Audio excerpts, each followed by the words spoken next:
আজকে আমরা নবম শ্রেণীর ডিজিটাল প্রযুক্তির 87 নম্বর পৃষ্ঠার কাজের সমাধান নিয়ে আলোচনা করব। তবে 87 নম্বর পৃষ্ঠার কাজের কিছু অংশ কিন্তু 88 পৃষ্ঠায় আছে। তো আমরা এই কাজটা এভাবে করতে পারি। ওয়েব হোস্টিং এ বিভিন্ন ডিভাইসের সম্পর্ক।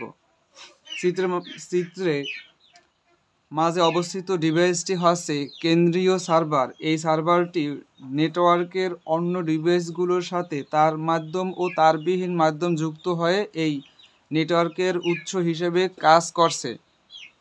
এই সার্ভারের সাথে তাদের মাধ্যমে যুক্ত আছে দুটি ডেস্কটপ কম্পিউটার, একটি ল্যাপটপ এবং একটি ট্যাবলেট।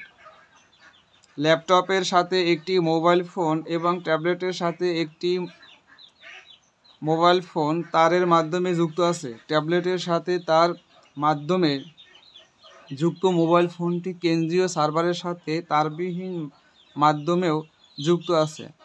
এছাড়াও অন্য একটি মোবাইল ফোন সরাসরি তারবিহীন মাধ্যম সার্ভারের সাথে যুক্ত আছে।